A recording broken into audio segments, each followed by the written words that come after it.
Good morning all of you. देखिए girls, आज हम क्लास में नया टॉपिक शुरू कर रहे हैं। बहुत ही महत्वपूर्ण टॉपिक है आज का हमारा टॉपिक है प्रथम विश्व युद्ध। आज हम प्रथम विश्व युद्ध के बारे में पढ़ेंगे। तो देखिए, प्रथम विश्व युद्ध, देखिए 20वीं शताब्दी की बात हो रही है। 20वीं शताब्दी के प्रारंभिक काल की बात है। 20वीं शताब्दी के प्रारंभिक काल से ही यूरोप की जो राजनीति है वो इस तरह हो चुकी थी या इस तरह अपना रूप बना चुकी थी कि लगने लगा था कि निकट भविष्य में युद्ध होने वाला है और ये युद्ध क्या होगा? महायुद्ध होगा, बहुत बड़ा युद्ध होगा। ठीक है, तो 20वीं शताब्दी के प्रारंभिक काल की बात हम लोग कर रहे हैं। देखो 1914 की बात करते हैं हम लोग। 1914 से पूर्व, ठीक है, 1914 से पूर्व संपूर्ण विश्व जो है दो गुटों में बट गया था। ठीक है, और ये दो गुट थे मित्र राष्ट्र और धुरी राष्ट्र। ठीक है, और ये दोनों गुट क्या थे? एक दूसरे के विरोधी, प्रबल विरोधी गुट थे। ठीक है, और ये जो दो गुट थे इनमें आपस में जो शत्रुता, जो दुश्मनी थी, जो उलझन थी इन दोनों की आपस में, इस उलझन ने ऐसा रूप ले लिया था इन दो गुटों की उलझन ने कि इन दो गुटों में से किसी एक गुट के का एक सदस्य भी युद्ध करता तो दोनों गुटों को युद्ध में उतरना ही पड़ता। दोनों गुटों को युद्ध में भाग लेना क्या था? अनिवार्य होता। ठीक है, तो यही घटना सत्य साबित हुई। ठीक है, 28 जून की बात है। 28 जून 1914 को ऑस्ट्रिया के युवराज की क्या कर दी गई? हत्या कर दी गई। ऑस्ट्रिया के युवराज की हत्या के परिणाम स्वरूप ऑस्ट्रिया और सर्बिया दोनों में क्या हो गया? युद्ध शुरू हो गया। और इन दोनों में जो युद्ध शुरू हुआ, इस युद्ध ने इतना विकराल रूप ले लिया कि ये युद्ध दो गुटों का युद्ध हो गया। अब जब दो गुटों में आपस में युद्ध हुआ तो इसे क्या कहा गया? प्रथम विश्व युद्ध कहा गया। ठीक है, अब हम बात करते हैं इन दो गुटों की। ये जो दो गुट थे, धुरी राष्ट्र और मित्र राष्ट्र। ठीक है, तो अगर हम मित्र राष्ट्रों की बात करते हैं, सबसे पहले मित्र राष्ट्रों के गुट में कौन कौन से देश शामिल थे? तो इसमें इंग्लैंड, फ्रांस, रूस, जापान। देखिए, हम लोग बात कर रहे हैं कि विश्व दो गुटों में बट गया था। इंग्लैंड, फ्रांस, रूस, जापान, रोमानिया। ठीक है, ये मित्र राष्ट्रों का गुट था। अब हम बात करते हैं धुरी राष्ट्रों की। ठीक है, धुरी राष्ट्रों की जो बात करते हैं तो धुरी राष्ट्रों में जर्मनी, ऑस्ट्रिया हंगरी,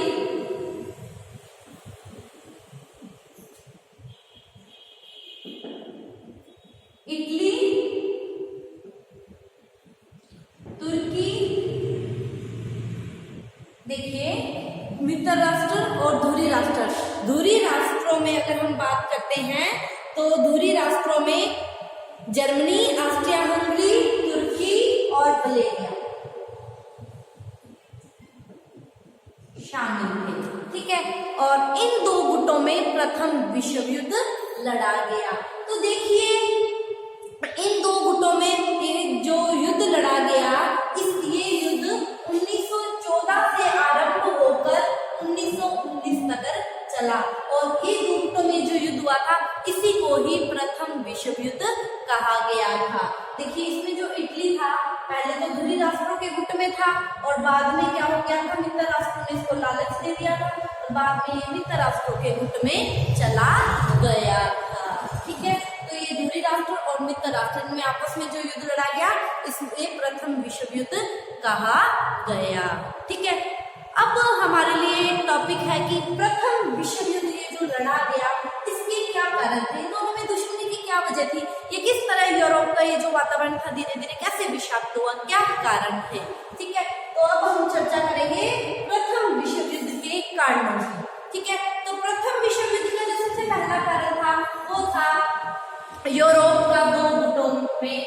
सम्मेलन या दो गुटों का निर्माण। ये जो दो गुट थे ये प्रथम विश्व युद्ध की मेन वजह थे।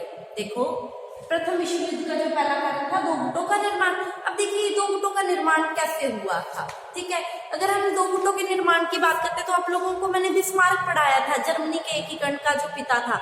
देखो बिस्मार्क क्या था, कूटनीति था, ठीक है। वो अपनी इस कूटनीतिक जो अंतरराष्ट्रीय जगत में इसने अपनी जो कूटनीति नीति अपनाई थी वो इसके दौरान अंतरराष्ट्रीय राजनीति में फ्रांस को अकेला करना चाहता था कि फ्रांस का कोई मित्र ना हो और मैं फ्रांस पर आक्रमण करके फ्रांस के पास जो जर्मनी का जो भाग है वो मैं ले लूं। जर्मनी एकीकरण का जन्मदाता था ना बिस्मार्क, जिसने जर्मनी का एकीकरण किया था।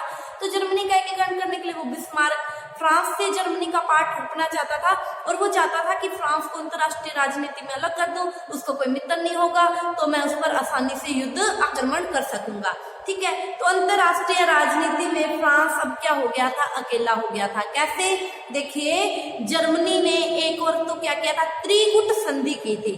तीन देशों ने मिलकर अपना एक गुट बनाया था, त्रिगुट संधि, ठीक है। इस त्रिगुट संधि के द्वारा जर्मनी ने ऑस्ट्रिया हंगरी और इटली, और जर्मनी तो खुद तो था ही था, ये तीन हो गए ना, तो ये त्रिगुट मैत्रीपूर्ण संबंध बनाया था। एक तीनों ये क्या है, आपस में मैत्री सूत्र में बंध गए थे कि एक के शत्रु दूसरे के शत्रु और दूसरे के मित्र पहले के भी मित्र, तीनों क्या है त्रिगुट मैत्री सूत्र में बंधे हुए थे, ठीक है।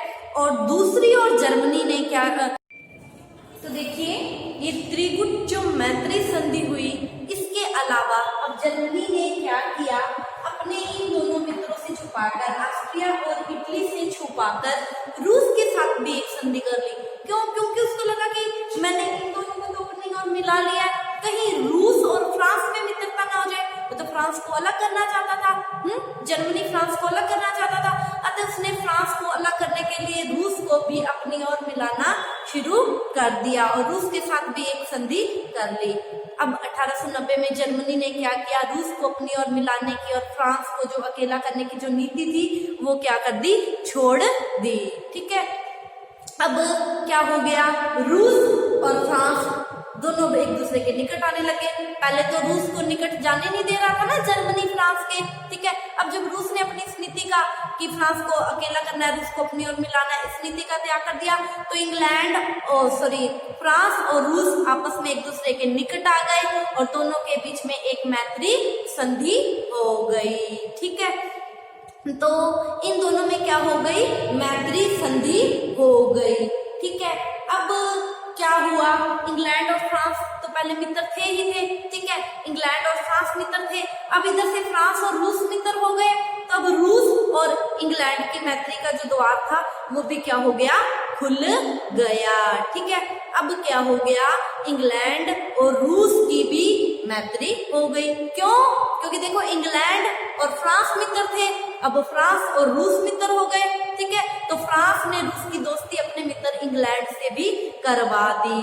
अब इन तीनों के मध्य भी एक संधि हो गई और ये तीनों क्या बन गए, मित्र बन गए, ठीक है। तो जर्मनी ने ये जो गुट बनाया था दूरी राष्ट्रों का, जिसमें जर्मनी, ऑस्ट्रिया और इटली था, इसके मुकाबले में इंग्लैंड, फ्रांस और रूस का त्रिगुट सामने आया और ये दोनों गुट क्या थे, एक दूसरे के प्रबल विरोधी थे, ठीक है।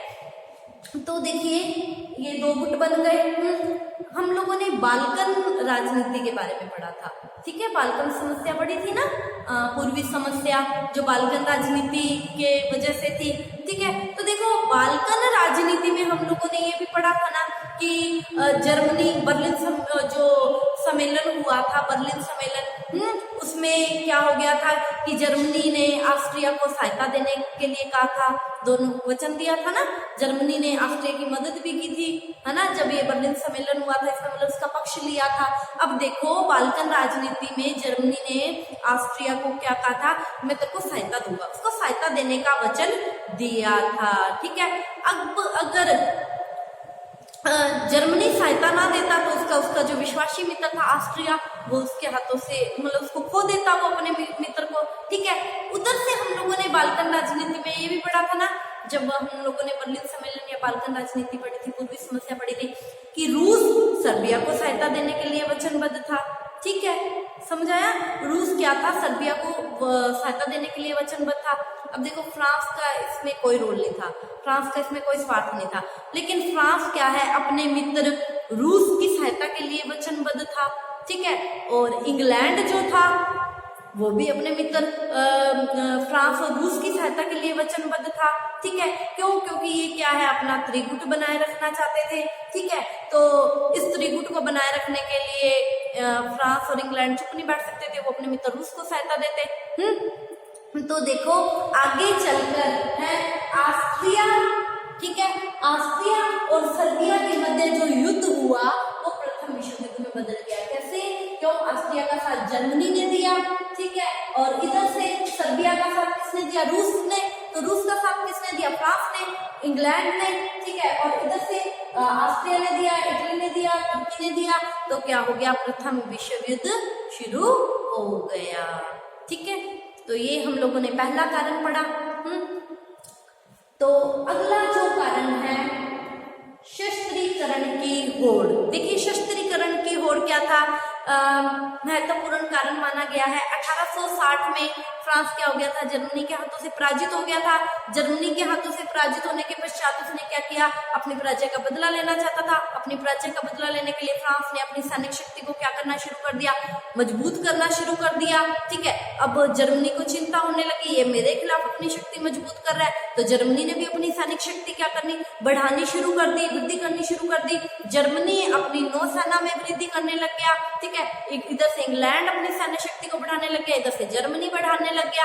ठीक है, इसको देखकर जो इन दोनों को देखकर विश्व के जो और राष्ट्र थे उनको भी लगा कि हाँ हमें भी अपनी सैनिक शक्ति बढ़ानी चाहिए, तो वो भी अपनी सैनिक शक्ति बढ़ाने लग गए। सारे देश एक दूसरे को शक की दृष्टि से देखने लगे। मतलब वातावरण कैसा बन गया? जहरीला वातावरण बन गया, एक विषाक्त वातावरण बन गया शस्त्रीकरण की होड़ की वजह से। सभी जितने भी सरकारें थी सभी देशों की वो अपने सैनिक अधिकारियों पर क्या हो गई? हावी होने लगी, या सैनिक अधिकारी अपनी सरकारों पर हावी होने लगे, और सेना का ये जो इतना वृद्धि हुई, सारा जो वातावरण था विषाक्त हो गया, जिसने प्रथम विश्व युद्ध के मार्ग को साफ कर दिया। ठीक है, तो ये हम लोगों ने प्रथम विश्व युद्ध के 2 कारण पढ़े। आगे के जो कारण है वो हम कल की क्लास में कंटिन्यू करेंगे। आज की क्लास में इतना ही। आप इसका स्क्रीनशॉट ले लीजिए। Thank you all of you.